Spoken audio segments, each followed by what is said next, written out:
Hello students, आज science में है कुछ परिभाषाएं साइंस की। जैसे कि पहला है सॉलिड या ठोस। ठोस किसे कहते हैं? तो ठोस वे पदार्थ होते हैं जिनका आयतन और आकार निश्चित होता है। जैसे कि उदाहरण में है अलमारी, मेज, कुर्सी आदि। और इसके आकार में परिवर्तन नहीं किया जा सकता है ठोस को। दूसरा है द्रव। द्रव वे पदार्थ होते हैं जिनका आयतन तो निश्चित होता है परंतु आकार निश्चित नहीं होता है। अर्थात जिस वस्तु में डालते हैं तो ये उसी का आकार ले लेते हैं। एग्जाम्पल में है कि पानी, तेल, दूध, इन सबको जिस बर्तन में रखा जाए उसी का आकार ले लेते हैं। इनका आयतन निश्चित होता है लेकिन आकार निश्चित नहीं होता है। अगला है गैस। गैस की परिभाषा है कि गैस वे पदार्थ है जिनका आयतन और आकार दोनों ही निश्चित नहीं होता है। जैसे कि हवा है, गैस है, वाष्प है, जलवाष्प है और आदि। अगली परिभाषा है पारदर्शी वस्तुएं।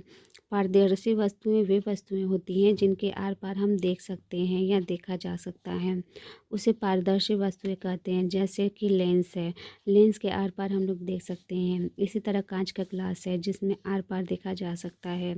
इसी तरह चश्मा है, चश्मे में भी हम लोग आर पार देख सकते हैं। अगला है अपारदर्शी वस्तुएं। अपारदर्शी वस्तुएं वे वस्तुएं होती हैं जिनके आर पार में नहीं देखा जा सकता है। जैसे कि कागज़ है, अलमारी है, किताब है, कॉपी है, इन सब के आर पार नहीं देखा जा सकता है। अगला है पारभासी वस्तुएं। पारभासी वस्तुएं वस्तुएं होती हैं जिनके आर पार में थोड़ा थोड़ा देखा जा सकता है, उसे पारभासी वस्तुएं कहते हैं। जैसे कि तेल लगा हुआ कागज़, अगर हम लोग कागज़ में तेल लगा दें तो उसमें हल्का आर पार दिखता है, इसे ही हम लोग पारभासी वस्तुएं कहते हैं। अगला है सजीव वस्तुएं। सजीव वस्तुएं वे वस्तुएं होती हैं जो सांस लेती हैं या जिनमें जान होती हैं, उसे सजीव वस्तुएं कहते हैं। जैसे कि मनुष्य है, जीव जंतु है, जानवर है, पक्षी हैं, इन सब में जान होती है, ये सांस ले सकते हैं। इनमें पेड़ पौधे भी आते हैं। अगला है निर्जीव वस्तुएं। निर्जीव वस्तुएं वे वस्तुएं होती हैं जो सांस नहीं ले सकती हैं या सांस नहीं लेती और जिनमें जान नहीं होती, उसे निर्जीव वस्तुएं कहते हैं। जैसे कि उदाहरण में है अलमारी, कुर्सी, पंखा आदि। अगला परिभाषा है कि समांगी मिश्रण। समांगी मिश्रण वह मिश्रण होता है जिसमें दो या दो से अधिक पदार्थ के मिश्रण को अलग नहीं किया जा सकता है, उसे समांगी मिश्रण कहते हैं। जैसे कि उदाहरण में देखें तो चीनी और पानी का मिश्रण। यदि चीनी और पानी को आपस में मिला दिया जाए तो उसे हम अलग नहीं कर सकते हैं। इसी तरह नमक और पानी का मिश्रण, इसे भी हम लोग अलग नहीं कर सकते हैं मिलने के बाद। अगला है विषमांगी मिश्रण। विषमांगी मिश्रण वह मिश्रण होता है जिसमें दो या दो से अधिक पदार्थ के मिश्रण को हम लोग अगर अलग कर सकते हैं। जैसे उदाहरण में है बालू और पानी का मिश्रण। यदि बालू और पानी को आपस में मिला दिया जाए तो इन्हें हम अलग कर सकते हैं। इसी तरह मिट्टी और पानी का मिश्रण, इसे भी हम लोग अलग कर सकते हैं और ये विषमांगी मिश्रण में आता है। अगला है दीप्त वस्तुएं। दीप्त वस्तुएं वे वस्तुएं होती हैं जिनमें खुद का प्रकाश होता है या स्वयं के प्रकाश से प्रकाशित होती है, उसे दीप्त वस्तुएं कहते हैं। जैसे कि सूर्य है, बल्ब है आदि।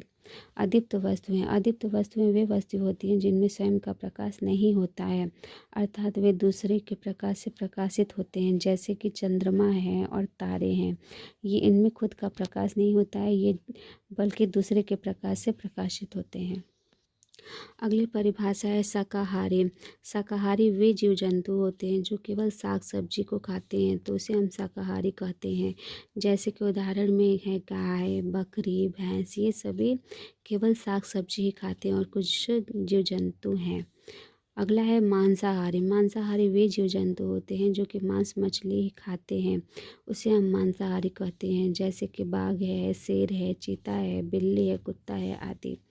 अगला है सर्वाहारी।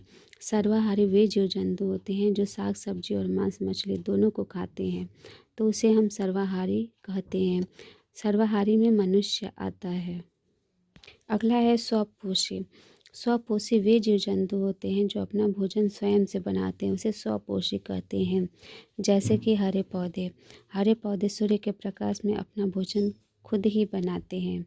परपोषी वे जीव जंतु होते हैं जो अपने भोजन के लिए दूसरे पर निर्भर रहते हैं, उसे हम परपोषी कहते हैं। उदाहरण में जैसे मनुष्य है, जीव जंतु है, ये अपने भोजन के लिए एक दूसरे पर निर्भर ही रहते हैं। अगली परिभाषा है कि जलचर। जलचर वे जीव जंतु जो जल में रहते हैं उसे जलचर कहते हैं। उदाहरण में है मछली, मेढक, मगरमच्छ। अगला है थलचर। थलचर वे जीव जंतु जो जमीन पर रहते हैं उसे थलचर कहते हैं, जैसे कि मनुष्य है, पशु है आदि। अगला है नभचर। नभचर वे जीव जंतु जो आकाश में रहते हैं उसे नभचर कहते हैं, जैसे कि पक्षी है।